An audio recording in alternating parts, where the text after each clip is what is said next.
This episode of Capes and Lunatics is brought to you by Tweaked Audio. Get awesome headphones, go to tweakedaudio.com and use the coupon code Southgate to get 30% off, free shipping, and a lifetime warranty. Or you can get there through the link on our website, southgatemediagroup.com.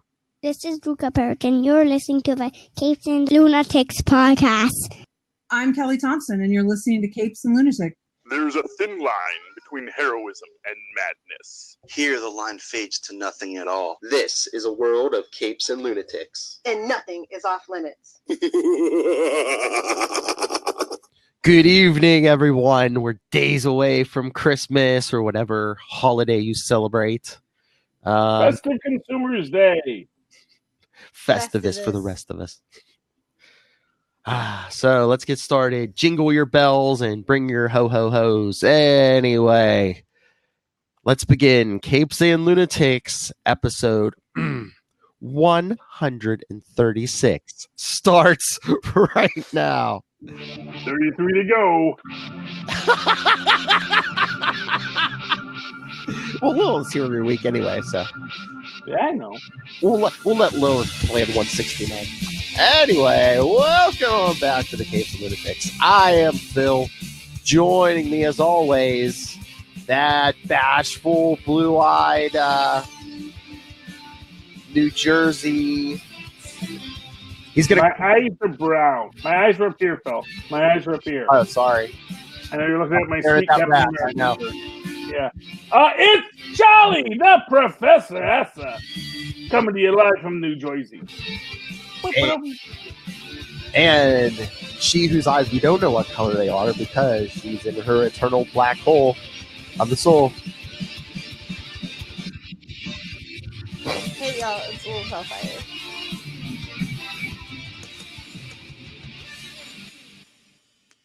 All right, should we begin with the rant, Lilith Hellfire? The one you just sent on, the one you just did on Facebook like 10 minutes ago? Oh, yeah. What the hell, Hulu? Anne Rice? Wait, what did Anne Rice do now? Oh, like did they kill the still. deal? I thought it said Hulu canceled the Vampire Chronicles. I heard that he was difficult to work. Yeah, well, As many I Rices can are. imagine, I mean, not for nothing. Jerry Rice would like to have words with you. Yeah. No, I heard that.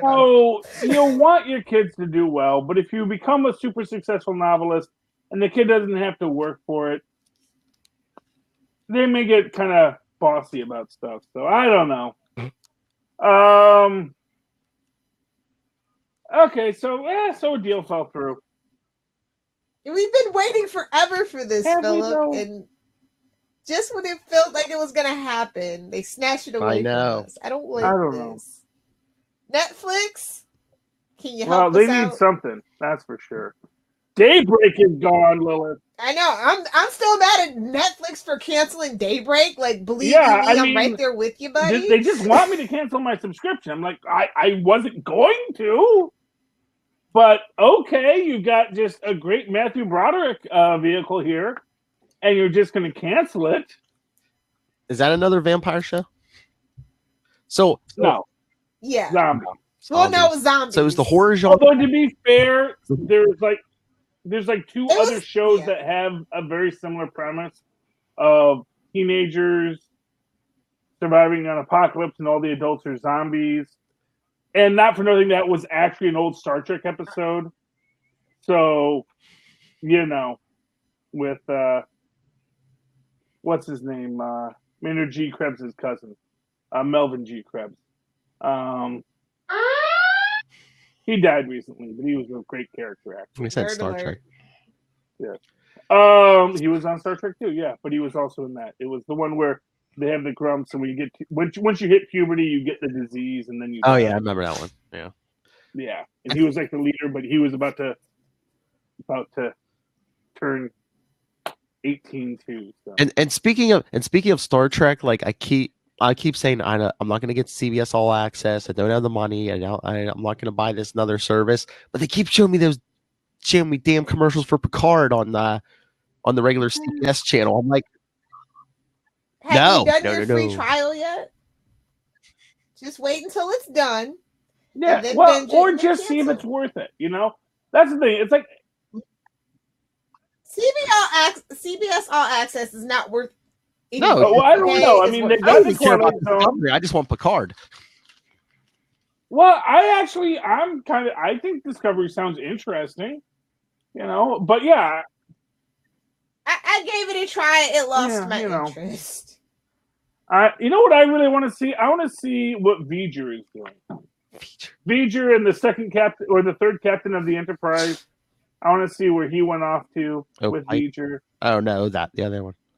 Yeah, you know V'ger. Yeah. Star Trek And One. Why is the that your bald favorite, lady. Charlie Esser?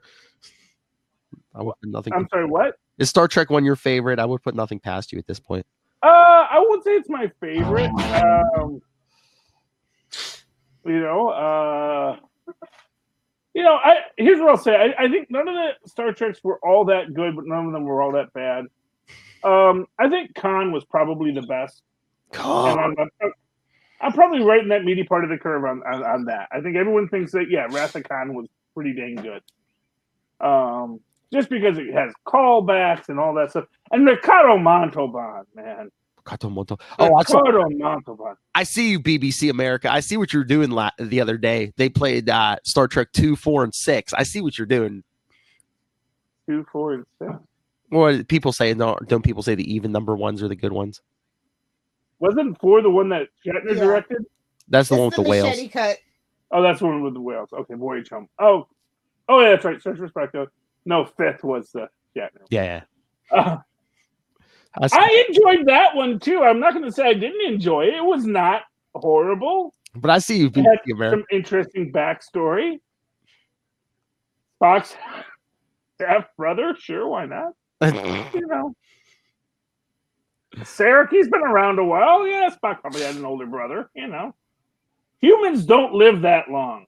You know. I know we're like the weak ones in the universe. Everyone like outlives us. Well, you know. But then they only have sex every 7 years, so it's a trade-off. If you only have sex every 7 years, you have to live a long time. It's like, tortoises, If they were having sex every year, the world would be overrun with tortoises. Do you want to see a tortoise skeddon, Phil? Because that's what happens when tortoises have too much sex. I kind of do now. Oh, I'm sorry. I'm sorry. One of the other two. That's fine. Okay. But yeah, Netflix canceled Daybreak. I mean, here's what I'll say about Daybreak: it had a slow start, and I think that's actually a real killer in a bingeable show. Oh yeah. You gotta hit that sweet spot. You gotta hit the ground running. I think the Supernatural fandom failed that show. That's all. We were too busy. They released it too soon. See, if they had waited until after Supernatural was done, because Colin Ford plays a young Sam Winchester, they would have came out in full force for the show. But we're in the middle of our last season, and we're focusing on other things at this point. Yeah. That's Netflix's fault. Okay. Yeah, I don't know. I don't know about no fandoms, Lilith. I just know. I do. I know about. I was a part of way too many fandoms for way too long, and I'm just a casual, and I'm a filthy casual now. And there you go. Welcome to the club. Okay. All right. I have another. All right. Speaking of streaming and stuff, R. Here's my Charlie. R. There you go. Scream ahead. Yes. Speaking of. Lilith, what are they doing over at Netflix? They're coming out now with a second Masters of the Universe animated thing for the first one was out. I'm so confused too. Like I don't know what's going on at Netflix. I feel like AT&T secretly bought them. Like I don't know what's going on. Just have they lost faith in Kevin Smith's one that they're putting out a second one already before the first one even drops? I can imagine that being a very real thing. I could see them not having faith in him keeping the schedule. I could see that. Yeah. maybe they need a prequel to explain his high concept. I don't know. I don't know. Well, there's 2 Masters of the Universe series. One, we get we get this action and fighting. The other one, they just sit around and talk about sex and Star Wars. I don't know what's going on in that one. So wait, so okay, because I have no idea what is going. First off, okay, I liked He-Man as much as the next young guy who is questioning his way in the world. He was a lovely man. I'm not going to deny it. And that him and Skeletor were cast from the same mold. I knew that as a kid. It's like, oh, that's the exact same figure mold. They're the opposites of each other. Every male was in the same movie. And according to Paula Abdul, exactly. I remember MC Scat Cat.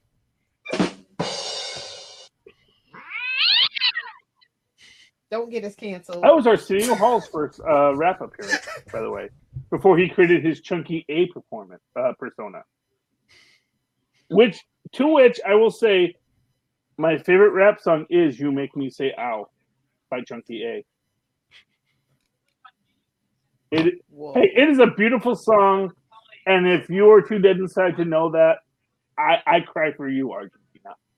That's all I gotta say. Cry for me because I'm dead inside. Yeah, we did. Anyway, so with these 2 Masters of the Universe things, I literally have no idea what's going on. I feel like AT&T secretly bought Netflix. Oh, cool. Which is bad decision after bad decision. Well, I traded it with someone. I traded a prize I had. Did he make a good trade? Yeah. Well, yeah, Tristan got Thanos 1. Okay. That is for some reason. Oh, okay. So, wow. So it's got the white cover that is in a special protective white cover that then goes into the regular cover and then goes into the story. So. Is that that's pretty cool. Is that like an autograph version where you get the autograph for them? Well, actually, that would keep the autograph perfect. Yeah. So actually, that would be great for a collector. So. If you ever go to a convention and you see Teeny Howard, Ariel Olivetti, or Antonio Fabella there, you can get their autographs on this, and it will be preserved for all time. Oh, Charlie, thank God you're back. There was some man there I didn't recognize with no glasses on. Yes, no. I would love to go to Comic-Con with you. Yes, I know. We got to go to the Newark Comic-Con. No, we have a really nice Comic-Con here in Newark. We just never get to it. It's probably more about the books, not the guest Lilith Hellfire. Well, yeah. It's like old school Comic-Con. Yeah, that's why you go to the Newark one and not the New York one. Lilith Hellfire. You and your fancy city ways. Hey, we're a city. 500,000 people, that counts. Yep, keep telling yourself that. Are you sure? I don't know. I'm just saying what they call it. You sure you're not all bears on unicycles? They're a city. Sure? Some toxic waste on them. But first off, we don't have bears. The wild turkeys keep them at bay. We got a lot of wild turkeys in Newark, man. Those things will kill you. They will kill you just as soon as they look at you. I heard there's wild turkeys in Florida, too. Gobble, gobble. Anyway. We're like wild gators, cranes. Gobble, gobble. Yeah. It is not November I heard anymore, birds. Philip. All I heard was birds. Drop. Anyway. So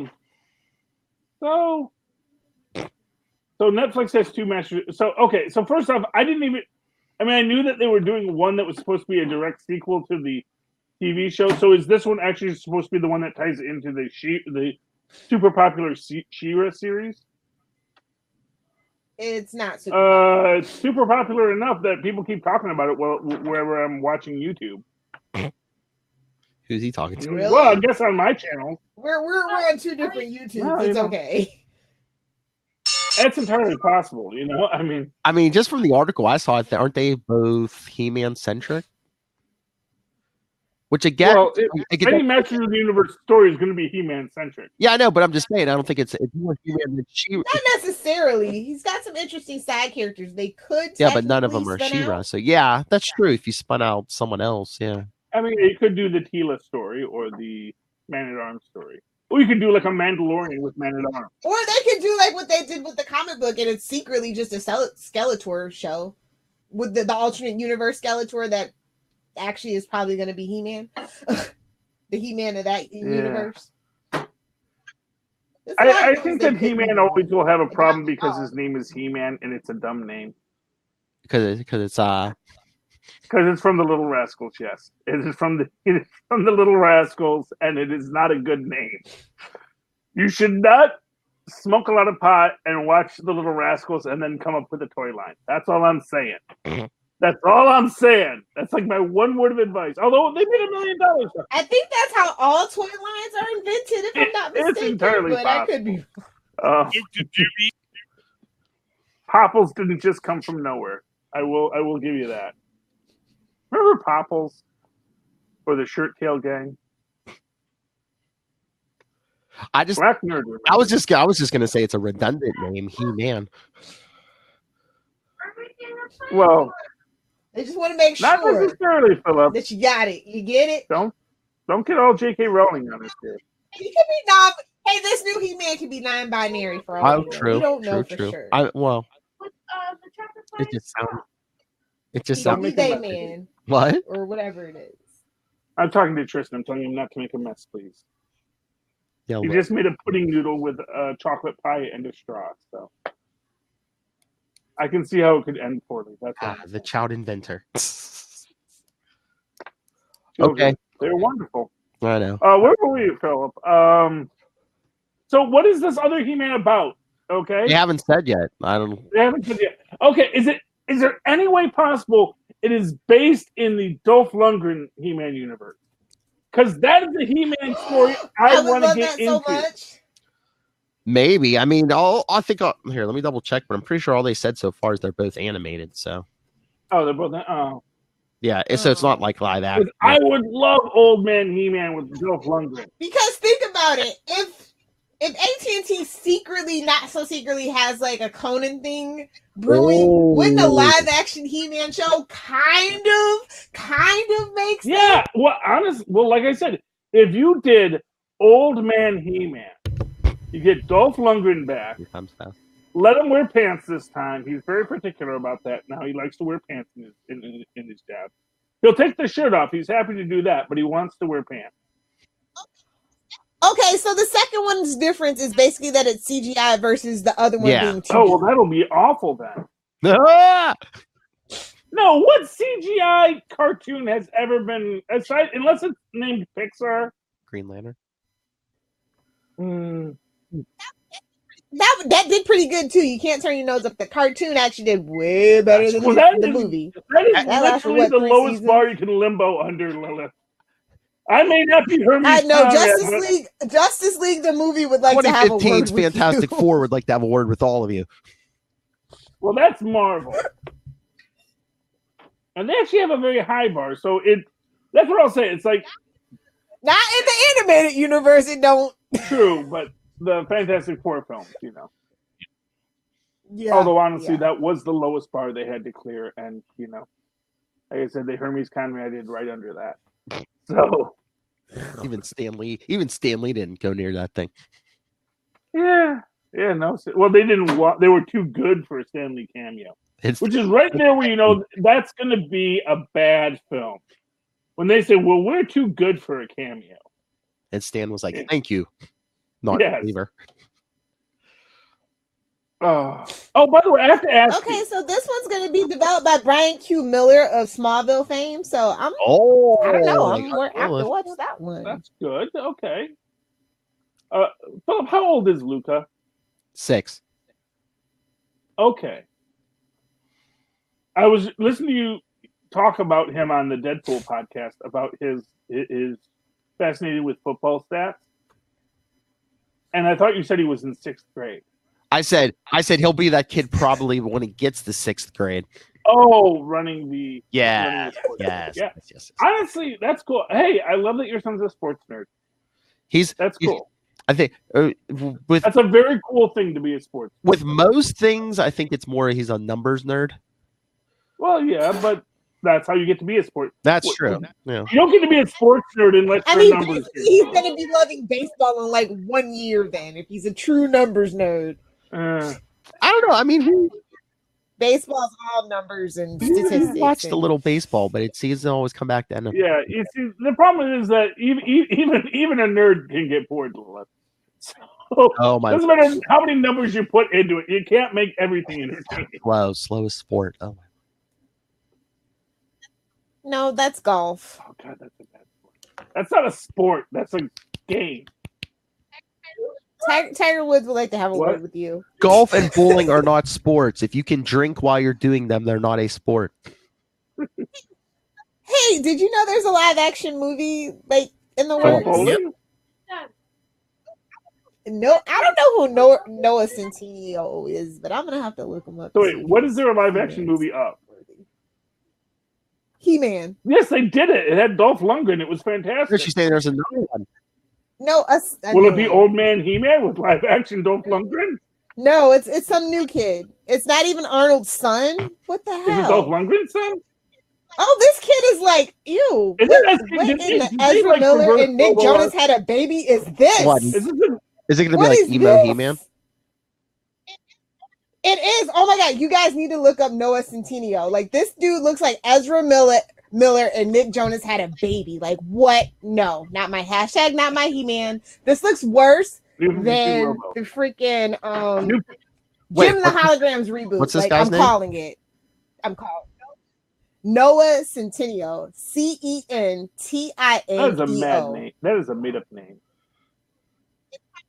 It probably is. Actors still do make up their names, unfortunately. When there's another Noah Smith, you have to come up with something a little 23 more years old. fascinating. Yeah, no thanks. Do I'm you seeing see this headshots. kid? Well, 23 years old is not a danger.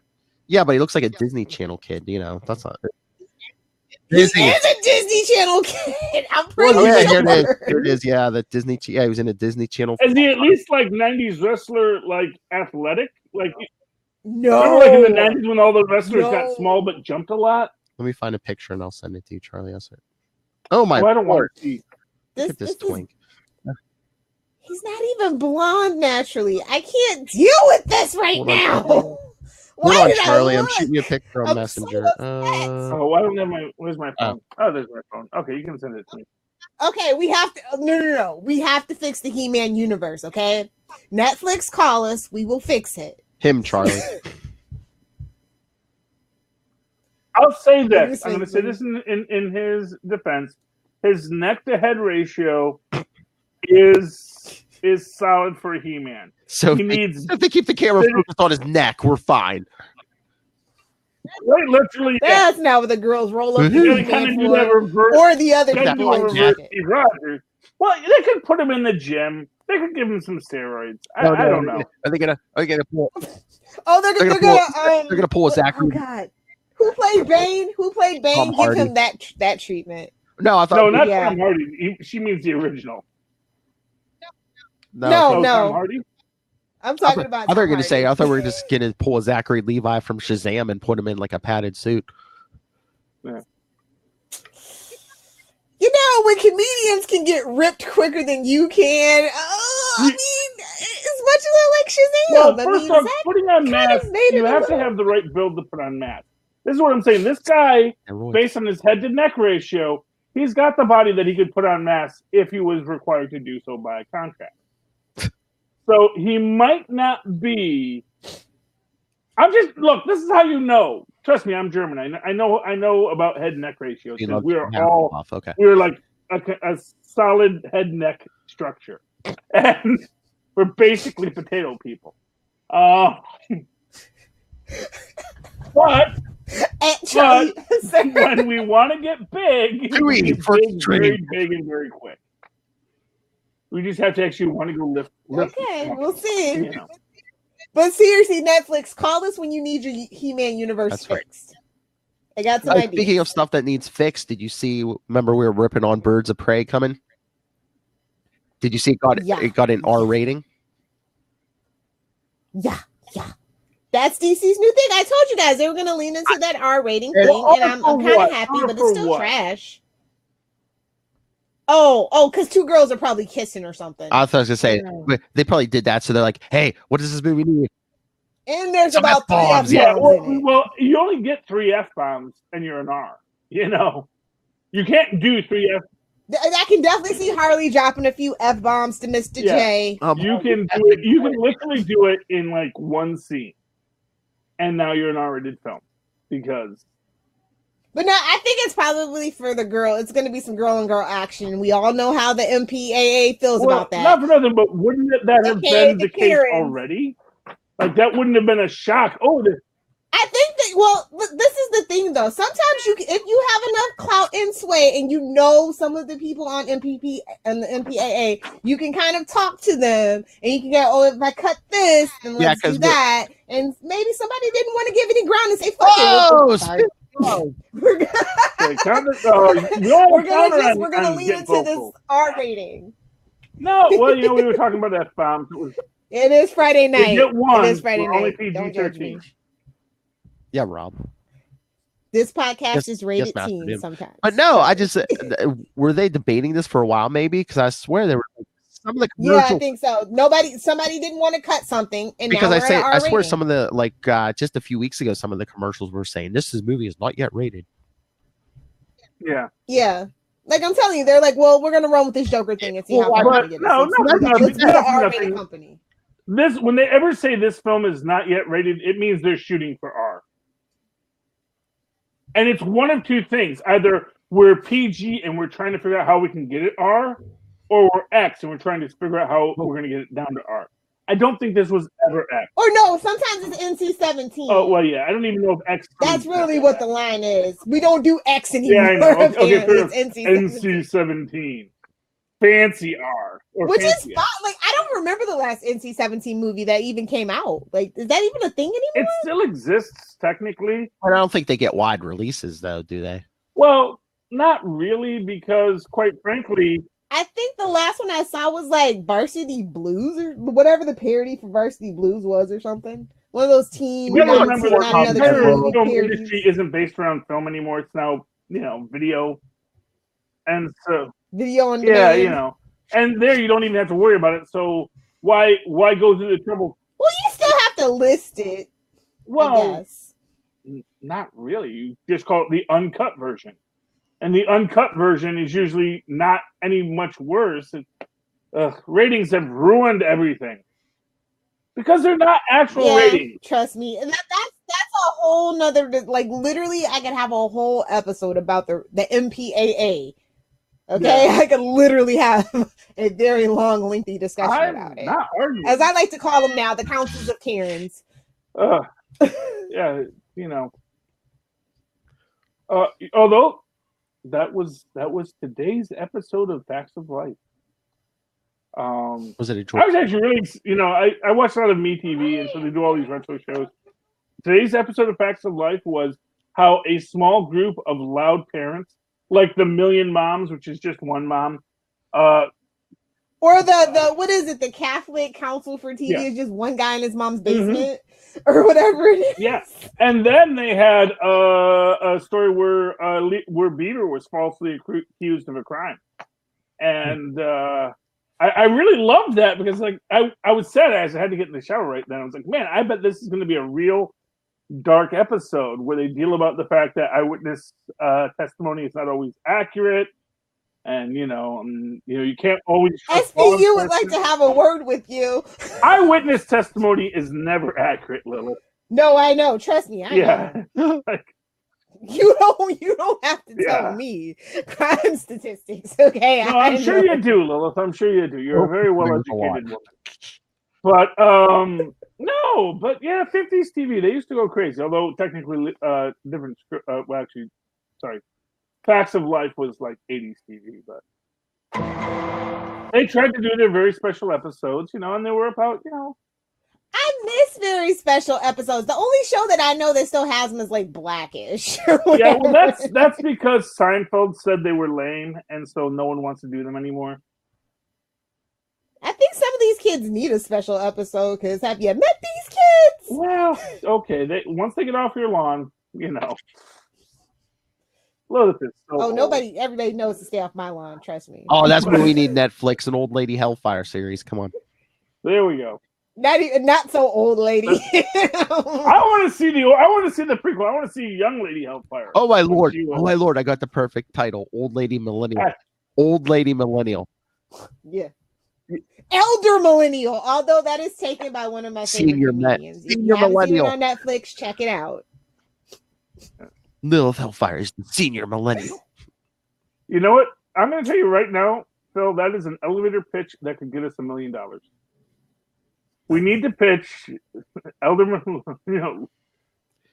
Lady Millennial. Yes. Old Lady Millennial. There you go. We're gonna steal from everybody and call it ours. And call it Old Lady Millennial starring Lilith Hellfire. And that's how you make a TV show. Literally, that's exactly how it works. Start sending me offers, people. capesandlunatics@gmail.com. Yes. Copyright that, Philip. Get that copyrighted. I'm Lilith Hellfire's Mail it to yourself. Yes. Agents, please email me. Well, actually, we've actually created it in a digital media that is now timestamped, so we actually now own Old Lady Millennial.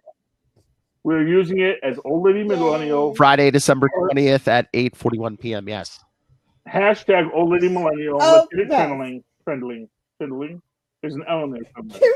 Can we please get to some comic books? Sure. It was I read 1.5.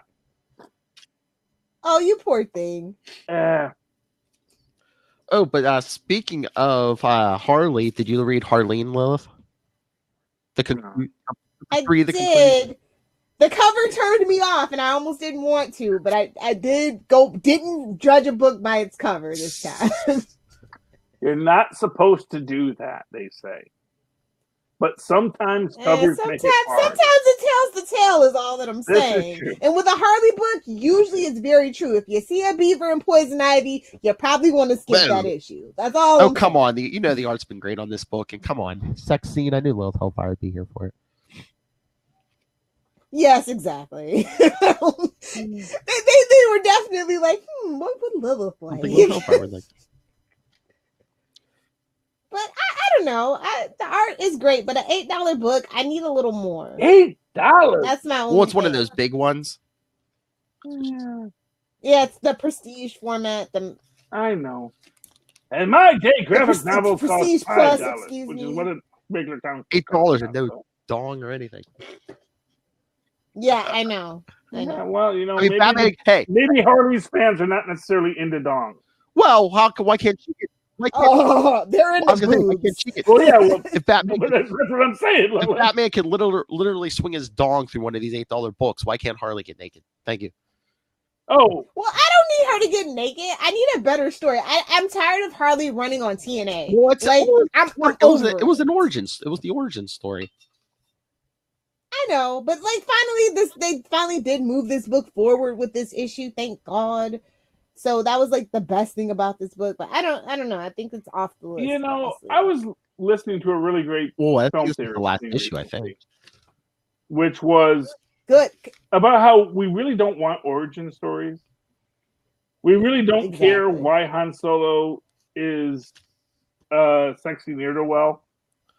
It's not really a thing that is worth telling because it's going to be he was kind of a sexy ne'er-do-well, and then he became an older sexy ne'er-do-well, and now he's in the series. Well, just they do it for everything now, and it's like, do we need to see every second of everyone's life before they became this big thing? Do you need to see the person who becomes this legend, or sometimes you just want to watch the legend? You're missing the bigger point about this book, though, Philip.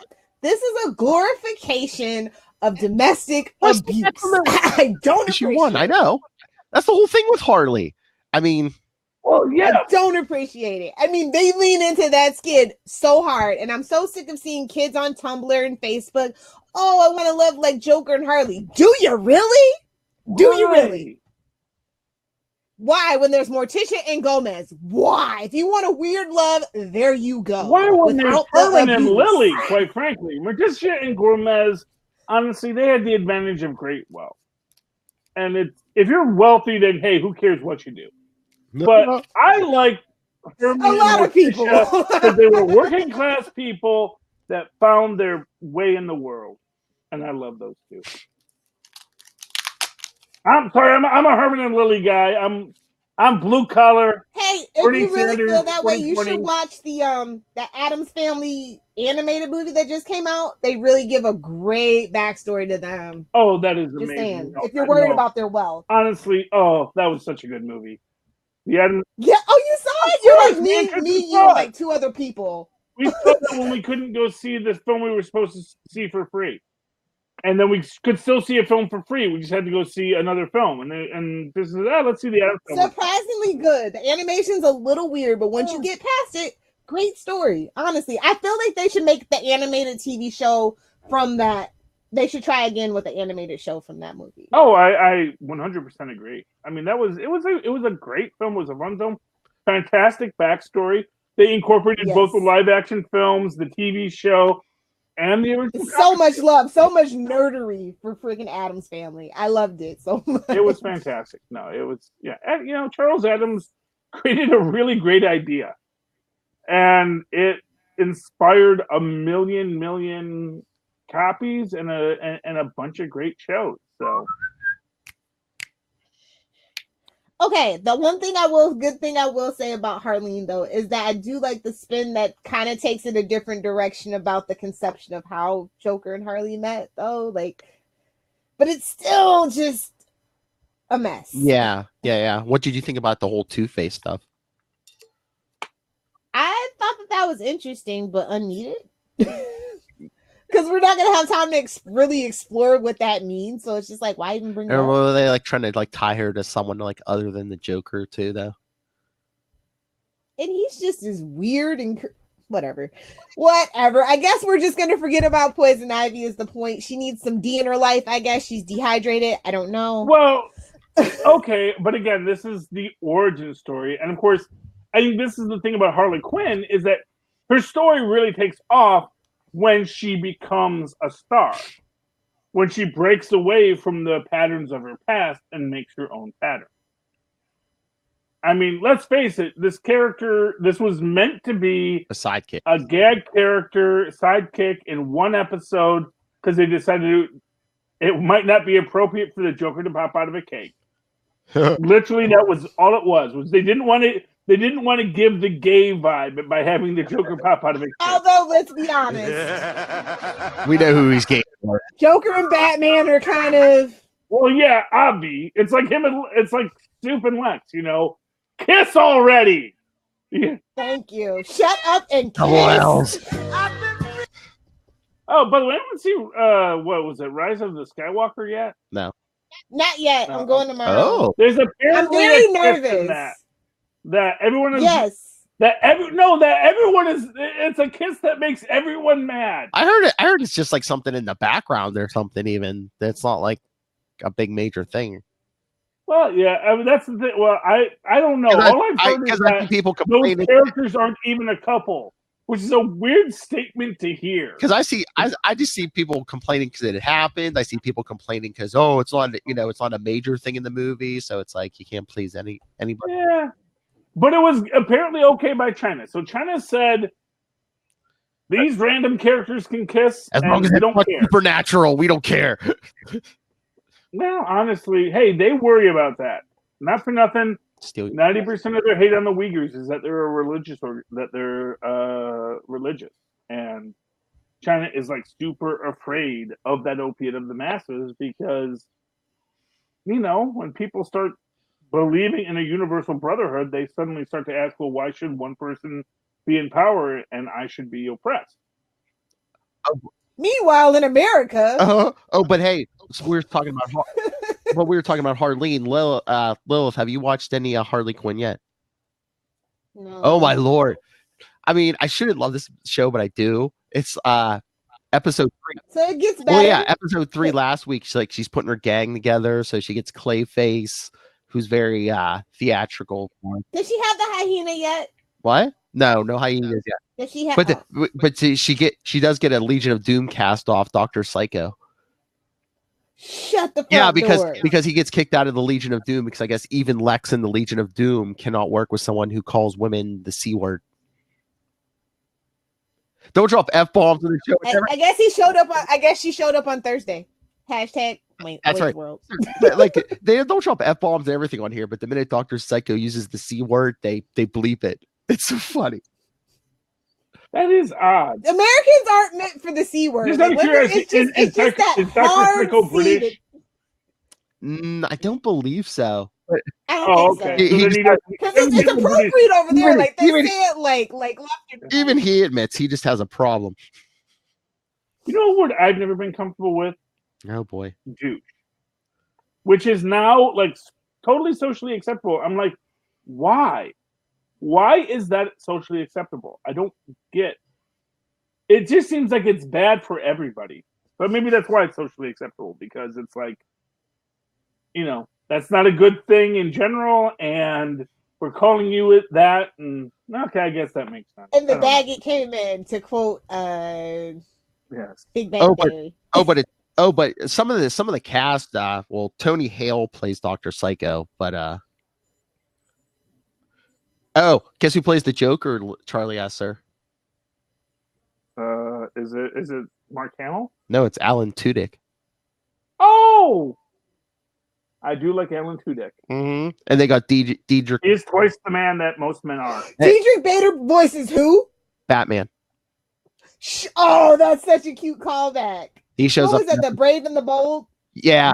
Diedrich Bader. I'm sorry, Diedrich Bader is one of the best Batman. He shows up in episode 4 because like Harley she wants to make a big name for herself, so she needs like a big nemesis. So she keeps trying to get like Batman or Superman to like be her nemesis. Like she kidnaps Lois to try to get Superman to be her like main nemesis. And then the one she gets stuck with shows up, and Superman's like, "Can you take care of this?" He's like, "Yeah."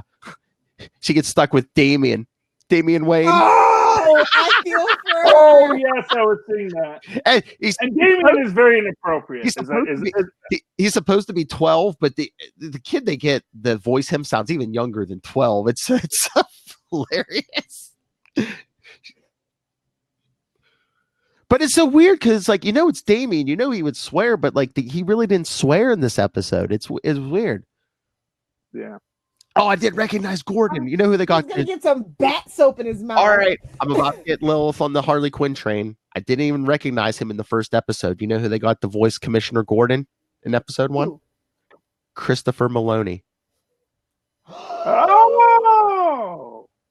good for him. Yeah, I didn't even recognize him. He did a good job. Okay. So I swear I have a week off from work. I got stuff to catch up on. Hey, I'll put it on the list. Hey, this week is only episode 4, and each episode's only like 20-some minutes. So okay, I can do that. I'll take a week. So you take like it'll take like if you do the episode so far, it'll only take like an hour and a half or something. Okay. And then Harley gets advice from the Queen of Fables, who got trapped in a spell book. So now she's has a job. I forget what was her job. It was like a tax accountant or something, but she's like basically a talking book.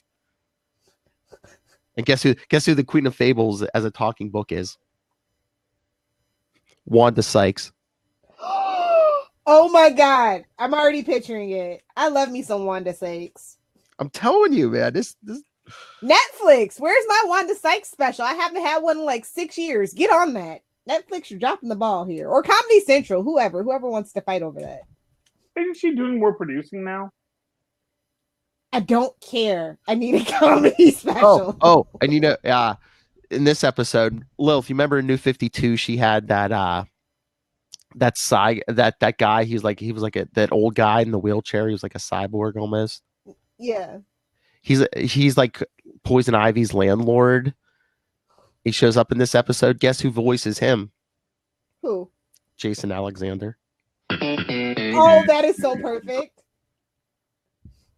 I mean, they're good for him. He's getting so much like work now. Good for him. All right. And I'm gonna pull Charlie Esser in. Charlie Esser's gonna go hunt this show now. In episode 3, or no, is it episode 3 or this week's?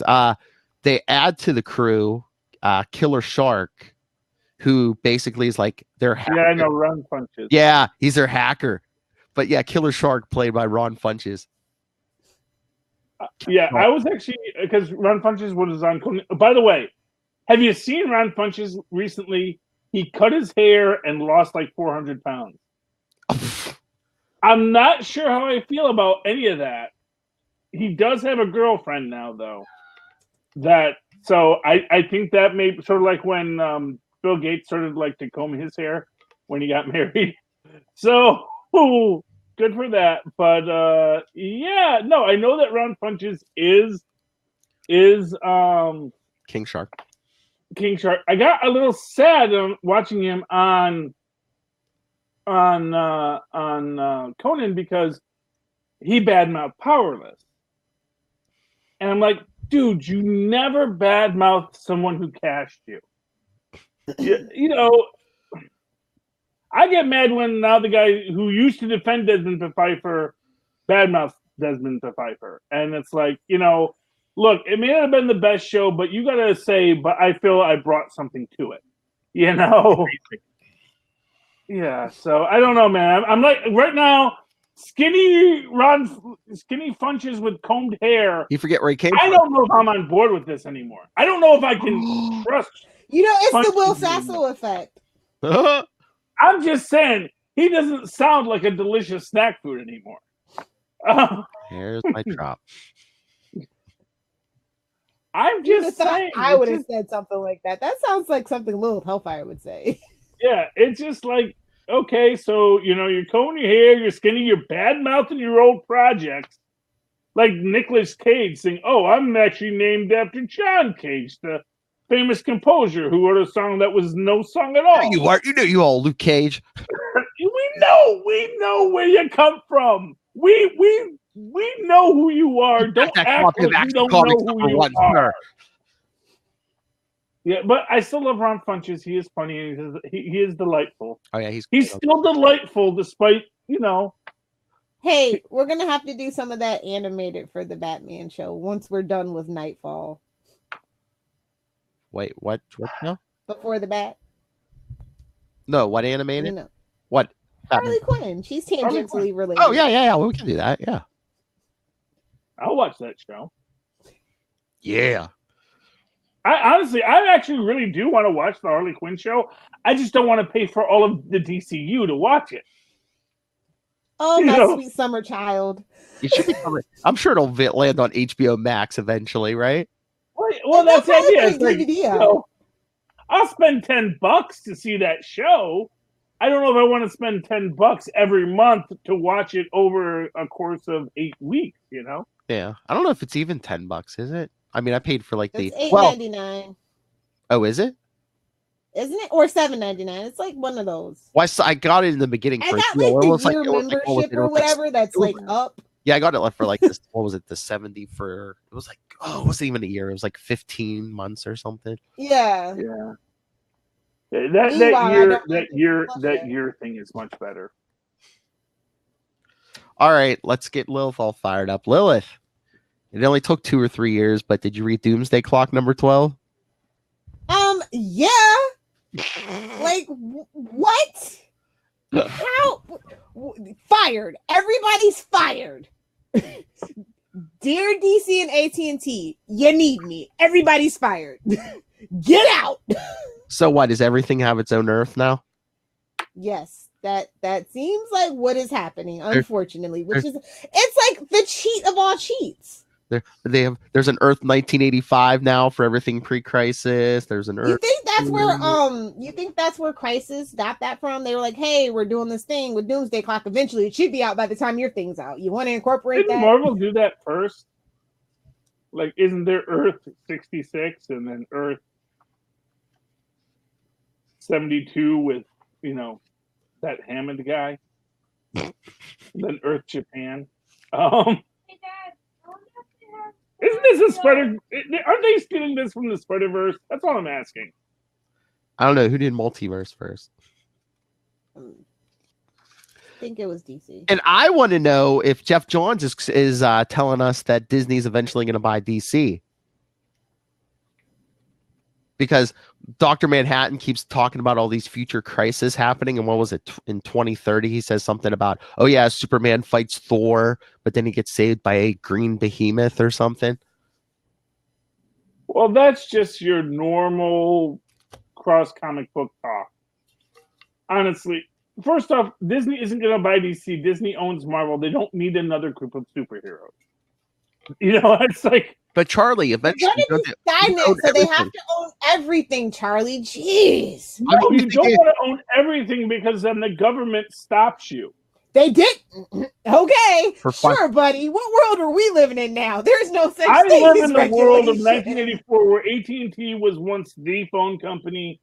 It's all coming back together like Pangea, bro. Like, mark my words. And then parachute pants rise up and they smush it. That's the thing. You can't fight City Hall. If you got enough money in 2020, you can. Hate to break it to you. Well, there's okay, just get a little bit on though, Hellfire. Time for the mansplaining minute. No.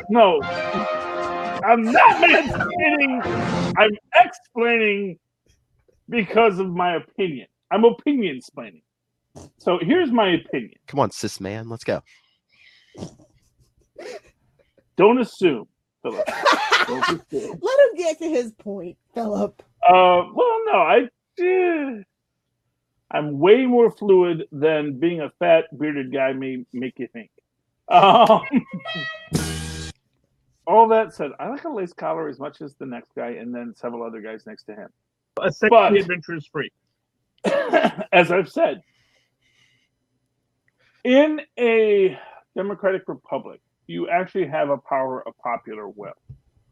As that popular will upends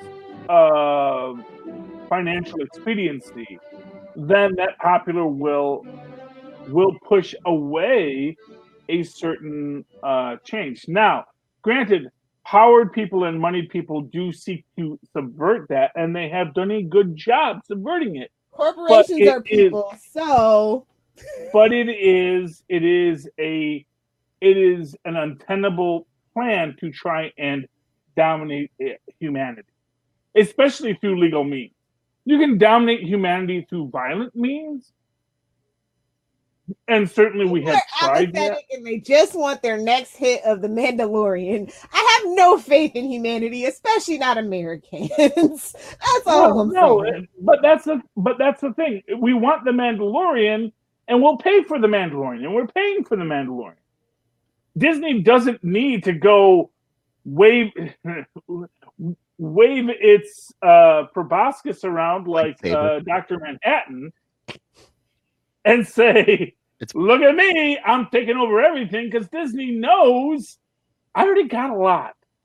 I got a lot and I got enough, and everybody wants my Baby Yoda. So let me give you Baby Yoda. For now, we'll wait till the next hot thing that comes along. People's attention spans are very short. Well, but Disney is pretty good at generating new things. And between Disney and Marvel and lots of... Basically, I don't see why Disney would buy DC. Just so that it can put it in the vault, like it's putting all the Fox stuff in the vault. Just saying. But that doesn't... Hey, one, they own it all. Two... That's big leverage, especially with like your Sonys. It's like, hell, we don't need your Spider-Man. We have our Batman and Superman now. Yeah, like those were really that good of properties to start with. Oh, at Charlie Esser. Yeah. Hey! I'm sorry. Superman and Shazam are both kind of wish fulfillment characters. Batman, likewise, they're good. They're solid characters. I don't know if they are as cinematic as people want them to be. They are, they just haven't found the right hands because they make really bad choices with directors. But they can be. Possibly. I mean, like I said, I'm not going to say I haven't loved Batman is very cinematic.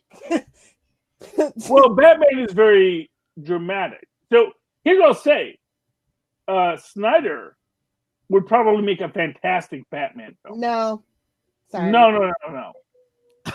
Because the visuals of Batman, just like what's his name? Tim Burton. Tim Burton knew the visuals of Batman. I think Snyder would know the visuals of Batman really well. I think 90% of his problem is people want him to do things that he doesn't want to do.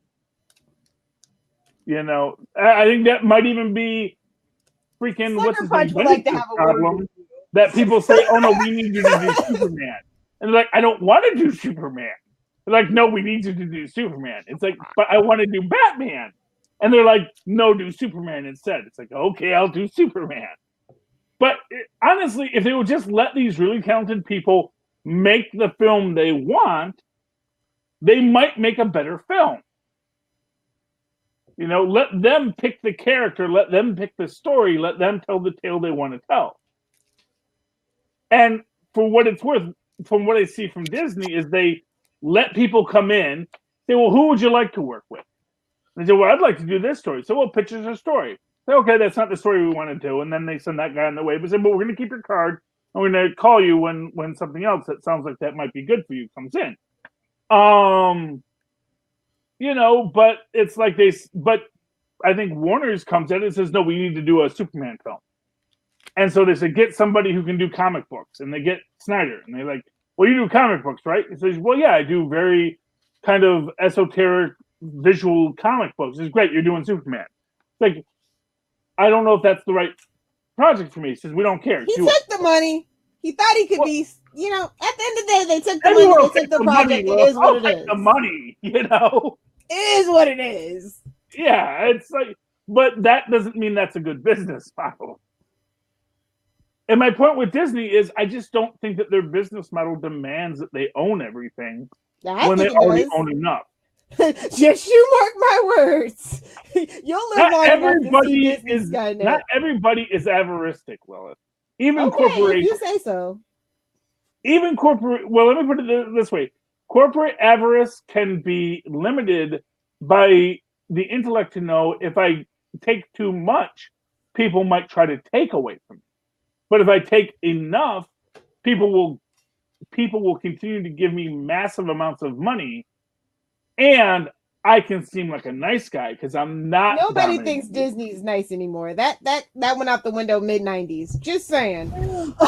Just saying. The whole Pixar I don't know. They just did a whole, because of Disney, there's a freaking hour-long episode on the glories of Stan Lee, as if he were, Rudyard Kipling or some other great author, which he is, quite frankly, way better than Kipling.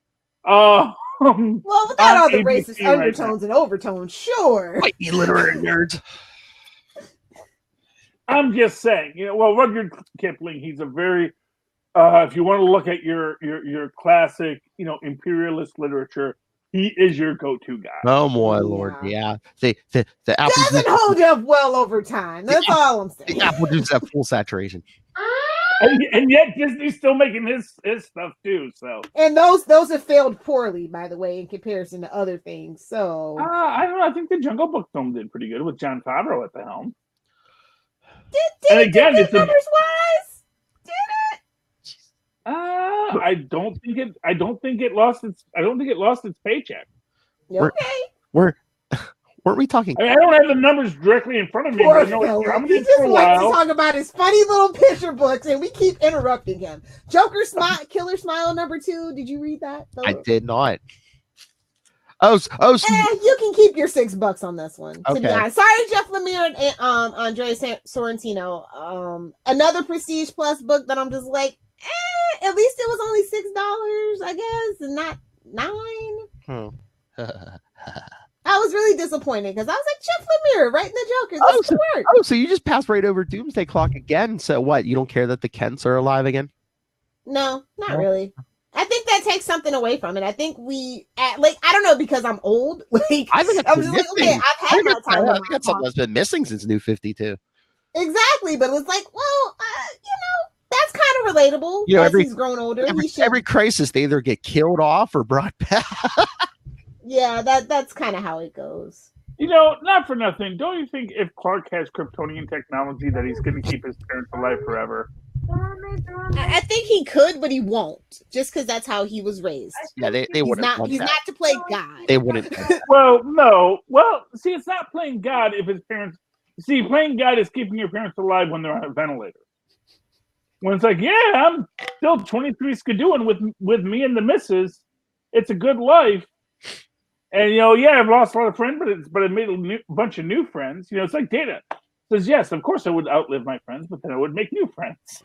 And I would make new friends after them and new friends after them. It's really quite a delightful thing. Let them go, I Superman. don't know. I think that that's just something relatable, especially since they're not really. I feel like they're just not trying to write towards kids anymore. So I feel like him not having his parents was a lot more relatable at his age. Just saying. Yeah. Well, I think. Well, But try at to the same relate. time, is that a good business model? I We're mean, all still kids. Disney always killed. Well, Disney princesses always are missing at least one of their parents. So you know. Well, yeah, but that's because they have because that's tragic backstory. Exactly. Yeah, but Clark doesn't need it. Clark, if he's had his parents, you can't take away his parents. I mean, Yeah, they've done it, and I was okay with it. He lost his whole planet. He lost his birth parents. Tragedy begins tragedy. You know, let's be honest. His parents were not that good of people to start with. Oh, no, Jordan. Probably died. Well, Jarrell, I don't know about the mom, but Jarrell is definitely a total turd bucket. Especially on your Bendis. Hey, Laura married him. You know, he might have been different in his youth. You're never different, Lilith. You're never different. That's right. And what happened to Nightwing? Like, no offense. Like they had all that momentum, and now we're like, oh my god, I'm so upset. Who's that Condor Red he was fighting when he was brainwashed by the Talon? That says it all. Grayson again, or Rick Grayson? Well, yeah. I mean, they finally. It could be worse. He could be the Drake. Yeah, I know. Quack quack. Yeah, the Drake. That's an odd choice. But no, yeah, no. I mean, they had a rotating writers because the original writer they got for this whole Dick Grayson amnesia thing quit like early on, so they were Like, I can't do it. I'm out of here. So they finally settled on Dan Jurgens. He's doing a good job, and he finally came up with this. It's all been like after Dick got shot, the Court of Owls used the opportunity to like basically wipe his mind, and then the last issue or two, his great grandfather tried to rewrite his mind as a Talon, but can't get him to kill. He's too good. So. No, the memory's coming back. I think they've even so much as said so. Yeah. They basically wanted him out of the way for the whole Tom King stuff, and this week was Tom King's last issue of Batman, so.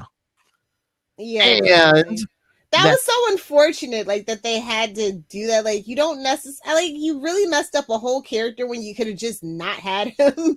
Just like, we could have came up with another way for that. Yeah, character just left. Yeah, I know. But But I could have just totally demanded him. And just wrote him out of the story. They could have just had another fight with Batman. It happens. Yeah, they go through their growing pains. So, but I mean, 2020 is the 80th anniversary of Dick Grayson. They're bringing the character back with his full memory intact. Will they give him that big collar? I saw the image you posted. Yes, with the gigantic Elvis Presley collar. That was like the original. Yeah. I like that, man. That was pretty. Of course It's a nice take on. I'm not going to do the cape, but I'm going to do the collar. Got to protect the back of your neck. You got it, man. Honestly, because that's really your most vulnerable spot. You can't see what's coming at you, and you need something that's going to have some give and can protect you. So yeah, a Kevlar high collar to protect your brain so you don't get shot in the head and lose all your memory might be a good idea. Yeah. Dick. Okay, before we move to Marvel, there's just one more DC book that I have to touch on because I'm actually finally excited about this character again after like 4 freaking years of not caring. Wonder Woman Dead Earth #1. Oh, pick it up. It's a Prestige Plus format. The artwork is gorgeous. The story is intriguing. And I feel like this is my Diana. Finally. Oh, yeah? Yeah. Nice. Are you going to be picking up issue 750 when it comes out? Because this is the Prestige format book, I'm going to stick with this until it's done. I'm not like interested in the main book. What did you see, I guess, with Wonder Woman and Flash? They both have issue 750s coming up soon. They said once they hit 750, they're going to stick with that classic numbering. Yeah, because they want to get to 1,000 with everybody. Duh. Oh, yeah. Duh. They want to sell 1,000 covers of each book. I mean, we can always come back to the numbering, but I mean, are they making a statement like, "Oh no, we're not Marvel. We're gonna start doing classic numbering on some of these stuff." Yeah. Like once Batman hits 100, then they're gonna switch. Wait for original numbering and go back to that. I think that they have to stick with that with Batman and Superman. Now they're just kind of stuck with it, but with the other ones that haven't done that, true. I really don't understand why they go away from original numbering. To get new readers, which just pisses people off. Like, does it ever get new readers? But not for nothing. And they think, okay, and like I can get if you like cancel a book and bring it back, which they've done many times. But then you usually have a new adjective, so it becomes the Batman or Batman or a Batman or Man-Bat. But the beautiful Batman or the bold Batman. And I think, it seems like they think they sell more of a number one or something. But it just seems like now with especially Marvel, it's like anytime they change creative teams, they set it back to a new number one. It's like, no. Well, see, I don't actually. I mean, to be honest with you, my opinion is one or the other. And say it's a new book, it's a new volume. We're back to one. Exactly. And that's fine. Like for example, I love the idea where you say volume 27, issue 1, issue 2, issue 8, But now we're not on to volume 28 and this is the issue 1. And that's the way you do it because you acknowledge a history. That's not how they pitch it anymore. It has been like that for a long time. Why don't we do it? I know, but it's a good way to pitch it. That's all I'm saying. It's a good way to. I agree with you. But if you want to differentiate between different teams and stuff, can't you just do Batman season 1, season 2? Just give it some. Well, because it's not seasonal. It's actually creative. It's just about seasonal nowadays. I know. Maybe. I mean, they basically don't go past 12 these days, do they? A lot of these. Well, but then you do the volumes, and it's like the number one of the new volume because it's always tied to a new creative team. It's like halfway through the Fantastic Four, John Byrne doesn't say let's call this one number one. They don't just randomly assign number ones. There's usually a dramatic shift that occurs. You can even go to chapters. If you want to be all literary, it's one book with its many chapters. True. This is chapter 1. What is this? Black Lightning, the TV show? Hey, so glad he got into the Crisis, even though his universe got destroyed. If only there was some sort of gauntlet that you could snap a finger with and bring everything back, or one young mutant who had the power to recreate the multiverse. So on that note, Marvel books. It's gonna be. By the way, it's gonna be what's his name? The Fire guy, Heatwave. Oh, he's got to rewrite. I've got to write. He's a writer. Oh no, we need a writer. We need someone who can come up with 1 billion ideas at once. Everybody's gonna have free boobs. It's fine. Hey, that explains the entire 90s of comic books. There you go. It's all connected. He did beat us over the head with that again, that he is a writer again. Well,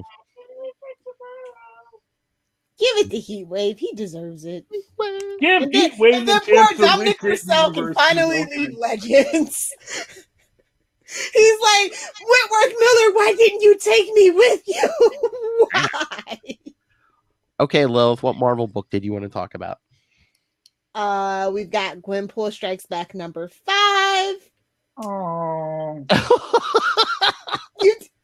Okay, never mind. No, some people don't share their codes, Lilith, and when you can't buy books this week because you're trying to save money for other people's Christmases, and people who don't share their books. Listen, my Marvel books don't have codes, but I can send you a link. Well, first off, all Marvel books have codes, Lilith. Now, maybe you got your code from somewhere else. Let's just say she has digital. That is you and the great Kiernunos. Let's just say she, quote unquote, buys them digital so she doesn't get a code with them. Yeah.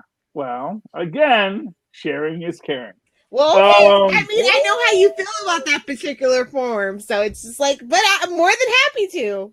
No, most of my, because I can't always buy on Wednesday, I do read a lot of digital books from codes that are shared amongst the community because we're all good friends. I will know now, and I will leave a link to my Dropbox for you guys from now on. Okay. Yeah, I'm just saying, like, let's. Okay, no problem. Charlie Esther, that is going to be the name of your biography. You can't always buy on a Wednesday. Yes, I love it. I love it. Now you have to do something with it. We're forcing you to. Well, honestly, I already. Well, actually, that's my epitaph. My epitaph is: "Don't think of me as a roach who died. Think of me as a roach who lived." But yes, that's from a sketch. It's from a bit I did as a stand-up comic years ago. No, your epitaph is going to be like, "Bury me with an issue of Auto." No. Why would I want? No, that doesn't sound. That's a waste of a perfectly good comic book that he could give to one of his sons. Okay, what about Revenge of the Cosmic Ghost Rider? Okay, I picked it up. Well, we can talk about Gwenpool. I'm happy to get spoilers. Was it good? Oh yes, it is actually really good. I was surprised. Like I was like, I haven't really been feeling it like the last 2 issues, but they kind of brought their A game with this one. Is it the last one, number 5? Is it the last one? I don't know. A lot of these series are only going to 5. Is it the last one?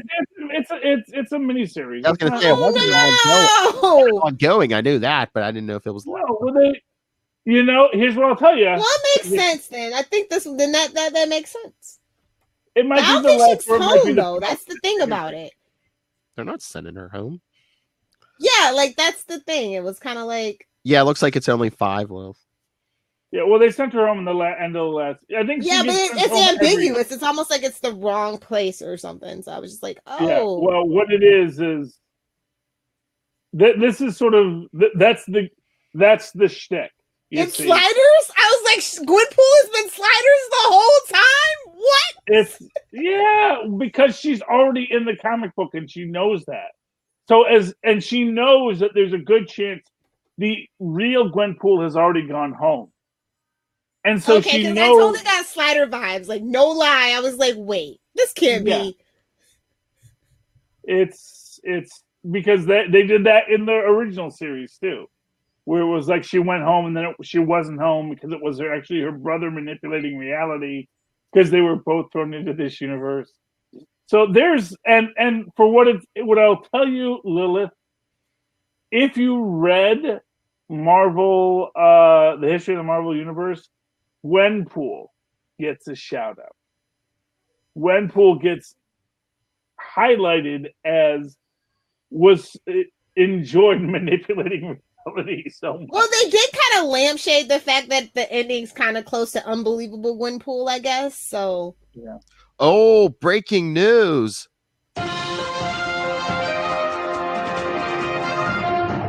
Master Doom just got DC Universe. Oh yeah, that. Yeah. He says time to read some DC. So I don't know if he's reading comics, but yeah, because that's or he's probably just watching Supergirl on a loop, the movie. It's like one of the only places you can find that in Netflix. What? I said animated Titans, Doom Patrol. Doom Patrol is probably more Master Doom's thing. Get it? Doom Patrol. I got to be honest with you. I like the Teen Titans Go Doom Patrol a little bit better than the German robot. I think the TV show is absolutely freaking hilarious. I thought I was gonna hate it, but I actually like it more than Titans. Don't judge me. It's just more my cup of tea. Doom Patrol. The Teen Titans Go Doom Patrol. Okay, Charlie. Okay, you don't have a child. I understand why you wouldn't know what that is, but that's okay. I've seen the episodes that Philip has recommended. That's it. Yeah. Lilith has no children and does not watch Teen Titans Go. You rock your bear. Maybe her dogs might like. You rock your barren existence, Lilith Hellfire. You know what my dogs like to watch? What do your dogs like to watch? They like to watch gangster flicks. Like anytime I put a gangster flick on, all of them put their heads down and they like kind of just look at the TV. Come here, that makes sense. Come here, Spider. Come here, Spider. They would love a Spider-Man Noir series. True. It's all gangsters. But yeah, I think that I did like it, so it made me want to go back and read the other Gwenpool stuff. I mean, honestly, I feel like Gwenpool has always been a great character, and I really want so much more for her. A really like I did pick up Gwenpool. I think it was probably like the second or third series where she seemed a little too Deadpool-y.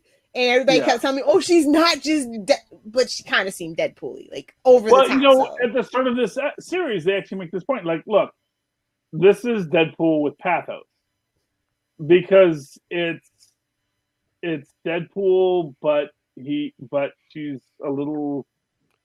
She has an existential fear of being blinked out of existence that Deadpool honestly doesn't have because he knows his numbers. Yeah. You know, Deadpool knows no one's canceling him. Even if he dies this issue, this was non-canonical. Yeah. Honestly, I'm sure Deadpool will every so often throw out, "Don't worry, this is non-canonical." As Venom did to Gwenpool once when they did the Gwenom issue of the Venomverse. Yeah. It's like, don't worry, this is non-canonical. So yeah, I mean, I love that it's this idea of a being who's fictional, who knows they're fictional, and has mortality. Which is the most interesting concept because usually when we talk about fictional characters, their immortality is assumed. And no one is, even if they talk about how it's a good day to die, you know, the guy who says it's a good day to die isn't going to die that issue. Or if they do die, it's going to be a really big deal. And maybe they get brought back later, you know? So Gwenpool is a person who knows I am literally a character from an odd point in time that maybe someone's going to like, maybe someone's not, but my chances of having a continued existence rely on me staying relevant. And it's a really fascinating deconstruction of the entire concept of the comic book. So I love it. Yes. Okay. It is definitely. So you're familiar with the ending, but it's still like a really good, funny kind of thing. Yeah. I just like how they poke fun at stuff. It's just so meta. I love it.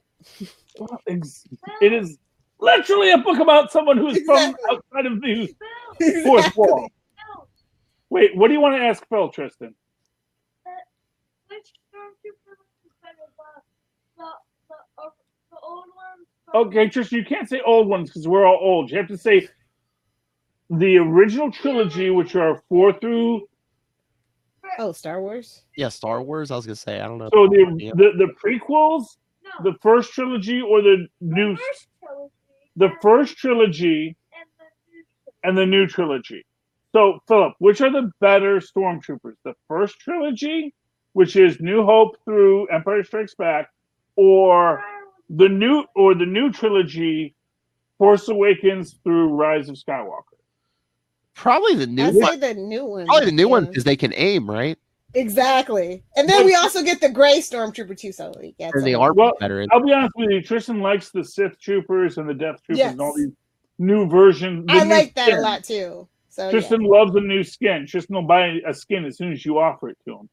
But yay! Gen Z and Gen Millennial get along. The one thing we can agree on.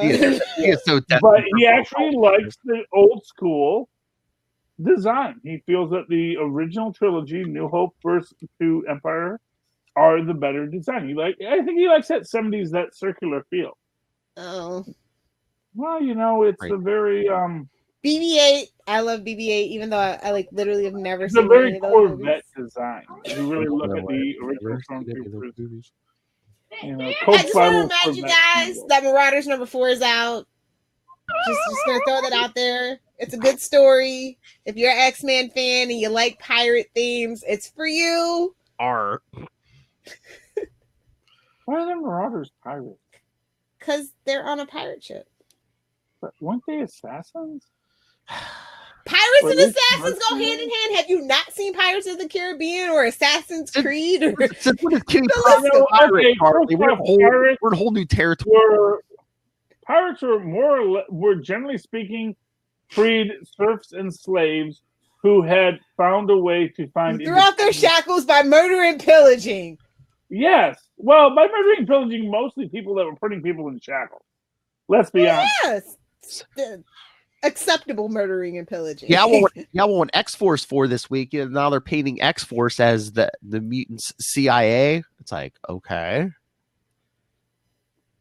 Ugh. So, yeah. I Marauders is the better new book. That's all that I'm saying. It's the better new X book. Okay.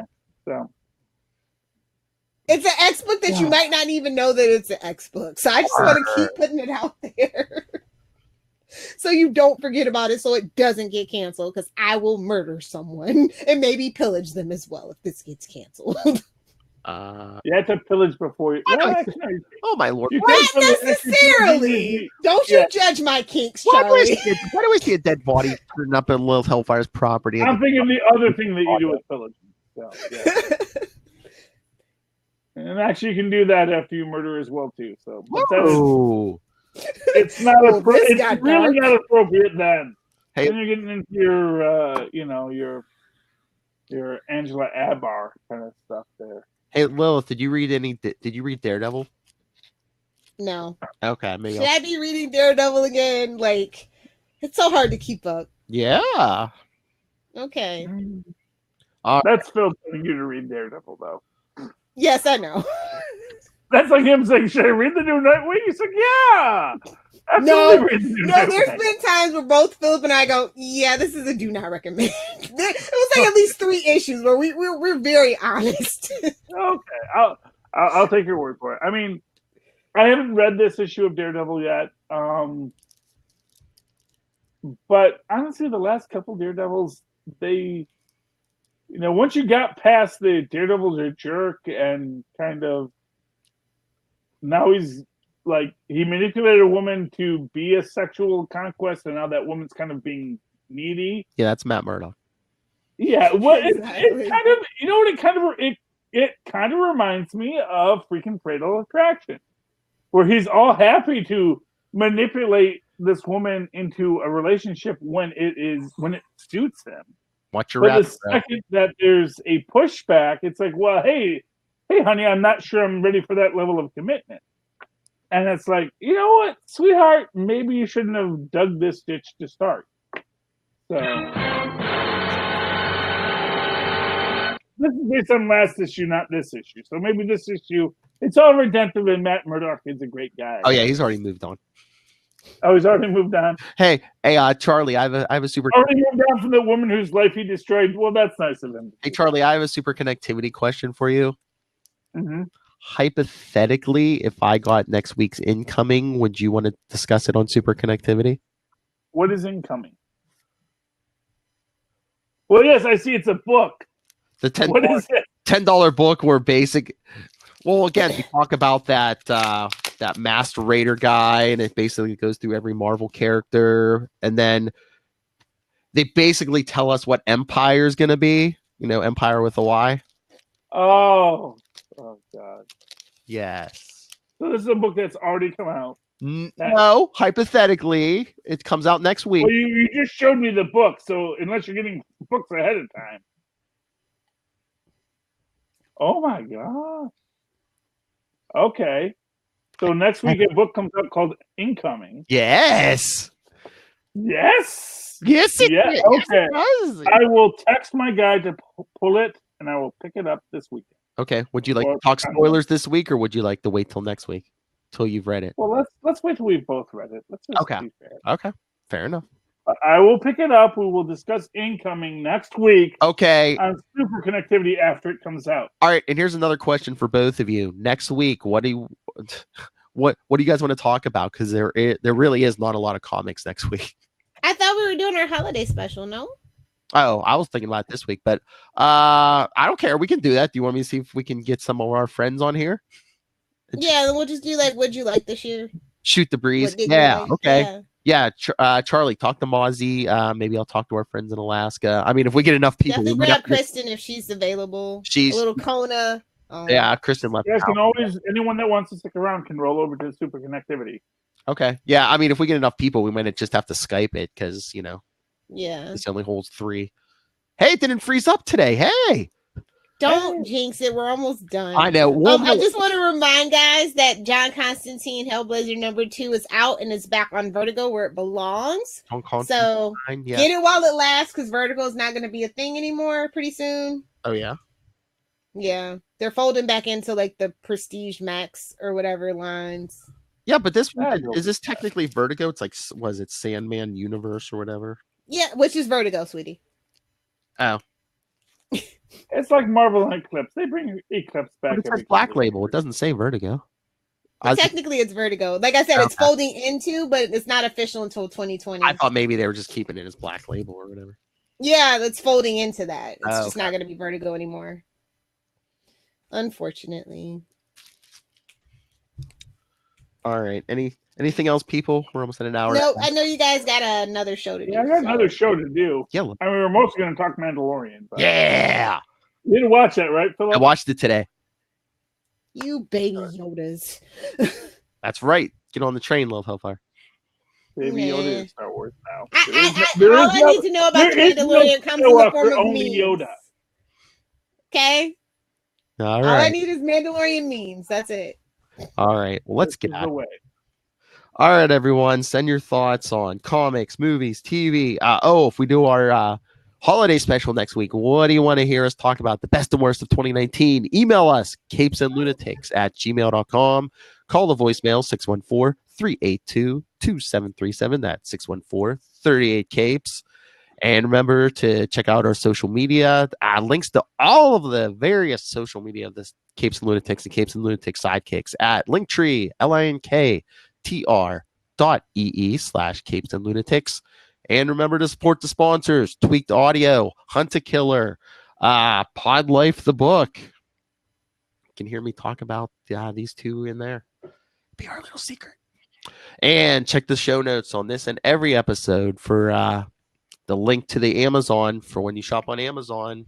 Use the Southgate Media Group link and send some shekels to Master Doom so he can afford that DC universe. We're gonna make him a DC fan yet. All right, Miss Lilith Hellfire. Where can people send you Baby Yoda memes?